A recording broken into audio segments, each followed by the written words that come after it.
느껴봐. So baby girl, oh, take to the hand in the air. 주말 홍대 거리에선 음악이 끊이지 않습니다.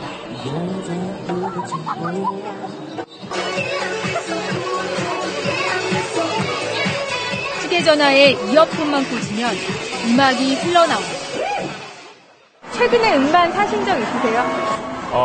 없어요. 한 1, 2년 동안 안 산 것 같아요. 주변에 친구분들도 혹시 사시는 분 있으세요? 아니요, 못 봤어요. 거의 대부분 다 그냥 스트리밍 서비스 같거나 그렇게 해서 들어요. 다 이렇게 무제한으로 많이 보고 있어요. 그리고 종류도 다 틀려서 클래식도 들을 수 있고 그래서 편하더라고요.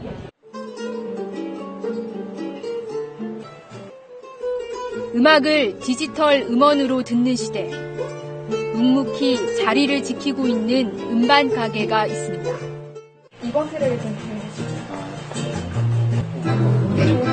이거 좋다. 네, 좋은 음반이에요. 이거는 근데 이 아티스트 이름이 세스포드 영이라. 레코드 가게를 운영한 지 올해로 21년째. 쉽게 구할 수 없는 음반 위주로 판매하고 있지만 매출은 예전 같지 않습니다. 전체적인 양은 많이 줄었죠. 실제적으로. 양이 줄은 건 부정할 수 없는 거고, 좀 더 아름다운 음악들이 유럽이나 다른 선진국처럼 공존할 수 있는 그런 분위기가 됐으면 합니다. CD를 사는 사람들이 줄었다고 해서 음악이 사라진 건 아닙니다. 듣는 방식이 달라졌을 뿐 우리는 여전히 음악을 듣고 흥얼거리고 때때로 열광합니다. 그런데 음악인들 사이에선 지금 이대로는 안 되겠다라는 위기의식이 높아지고 있습니다. 디지털 음악 시장에서 대체 무슨 일이 벌어지고 있는 걸까요?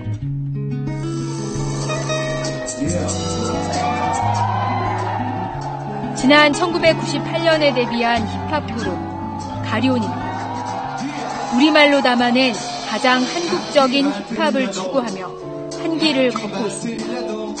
한국 대중음악상 3관왕에 오를 정도로 성공하고 인정받는 음악인입니다. 서태지와 아이들이 한국어로 된 힙합 혹은 한국어로 된 랩은 가능하다는 사실을 입증했다면은 가리온은 그거를 몇 단계 끌어올려서 한국어 랩을 완성했다 해도 과언이 아닌 거죠. 다시 받아볼게요. 마이크 위치 잡고 헤드폰 쓰고.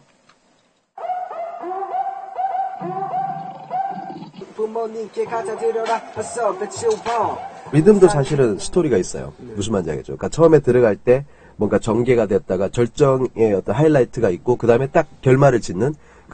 지금 약간은 좀 17년째 전문 음악인으로 활동하고 있지만 음악만으로는 생계를 유지할 수 없습니다.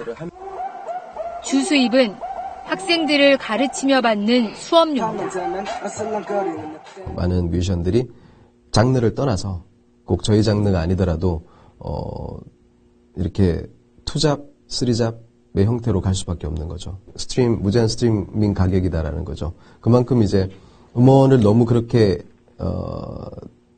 정말 싸게 이렇게 덤핑 판매하듯이 그렇게 한다라는 게 지난해 앨범 판매 1, 2위를 차지한 그룹 엑소. 이 엑소 음악 한 곡을 음원 사이트에서 내려받으면 600원입니다. 멜론 같은 음원 서비스 업체가 이 돈의 40%를 가져가고 나머지를 제작사, 작사, 작곡가, 가수 등이 나눕니다. 음원 사용료 징수 규정에 따른 배분입니다. 그러나 실제 600원을 다 내는 소비자는 거의 없습니다. 각종 할인을 받으면 한 곡에 40원 정도만 내고 내려받을 수 있습니다. 게다가 음원 사이트 이용자 대부분은 몇천 원을 내고 음악을 무제한으로 들을 수 있는 스트리밍, 즉 음원 재생 서비스를 이용합니다. 멜론이나 소리바다 같은 걸로 스트리밍해서 들어요. 가정 얼마씩이면 무제한으로 들을 수 있어요? 그 느낌은 무제한으로 되는데 다운이 안 돼서.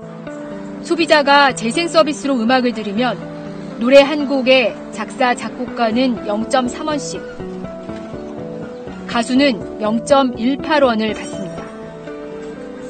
엑소는 그룹이기 때문에 멤버 수로 나누면 한 명이 0.018원을 받는다는 계산이 나옵니다.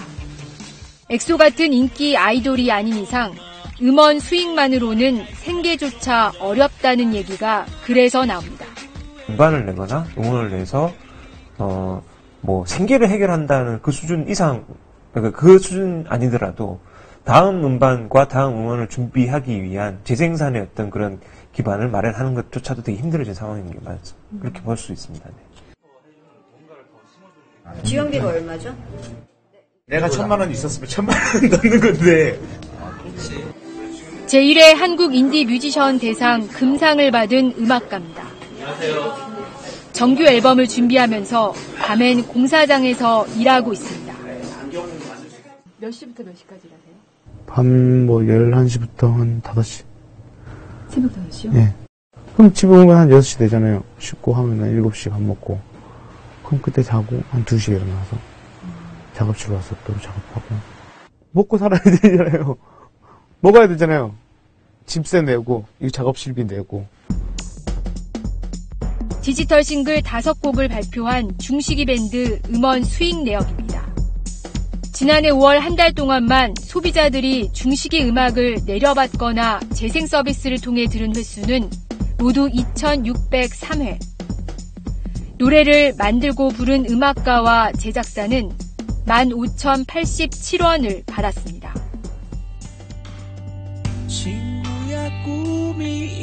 얘기를 해주고 싶어요. 그냥 위로하는 거죠, 사람들한테. 너 괜찮아. 나도 그래. 이런 걸 위로해주고 싶은 마인드죠. 나는 힘없는 노동자의 자식, 낭만이란 내게 무거운 사치다. 아직은 그만은 책임질 것 없는 전중이라서. 한국에서 가장 싼 물건이 뭘까요? 혹시 아십니까? 한국에서 가장 싼 물건? 음악입니다. MP3 30곡 다운로드. 신하위 리더, 기타리스트 신대철 씨와 음악인들이 나섰습니다. 모든 걸 안고 있는데도 불구하고 그 모든 앨범을 모아서 그냥 판매하는 업체보다 매우 적게 지금 분배받고 있다는 걸 표현한 겁니다. 이들은 창작자들에게 정당한 몫을 돌려줄 수 있는 대안적인 음원 사이트를 구상하고 있습니다. 시장 주도권이 온라인으로 넘어가면서 음원 서비스 업체만 배불리는 불공정한 구조가 정착됐다는 겁니다. 유명 뮤지션들 좀 이분들에게 이 문제에 대해서 좀 얘기를 해달라. 이제 그러면은 되게 겁내합니다. 겁내하고 혹시 저들에게 뭔가 불이익을 당하지 않을까. 쉽게 이런 거죠. 뭐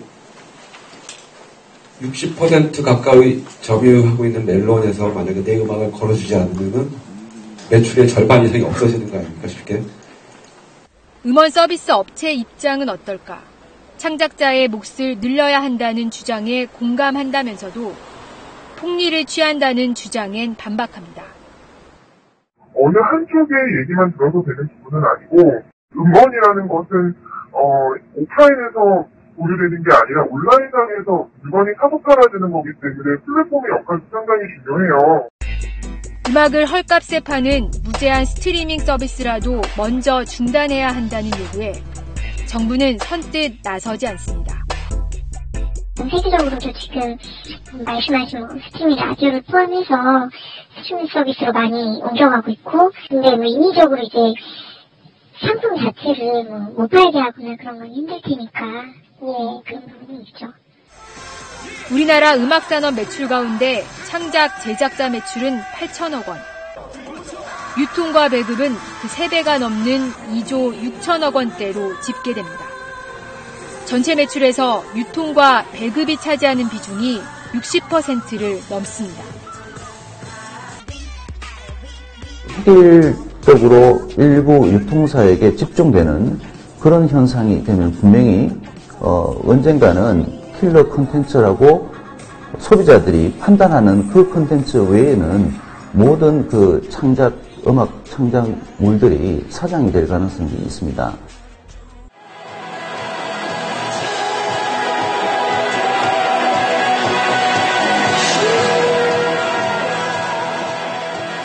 인디밴드 한음파입니다.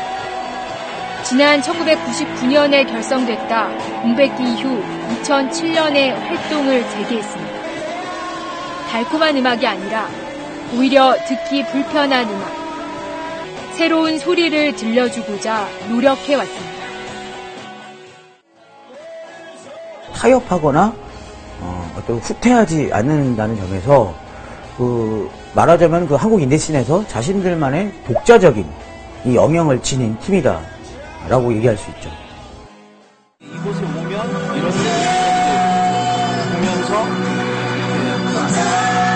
더 자유로울 수 있는 것 같고 즐거운 한 곡을 만드는데 얼마나 어떤 에너지가 쏟아지는지. 애 한 명 낳는 거죠. 애를 안 낳아봐서 모르지만 거의 그 정도는 아닐 거야. 그 정도는 아니겠죠. 정말 그럼 어떻게 얘기하지? 노동을 통해서 만든 결과물이라는 걸 생각해 줘야 된다고 생각해요. 그래서 그들의 그 노동을 통한 결과물이 그 듣는 사람 혹은 뭐 보는 사람의 행복과도 직결이 되어 있다는 생각을 좀 더 하셨으면 좋겠어요. 그게 가장 큰 정답이 아닐까 싶습니다.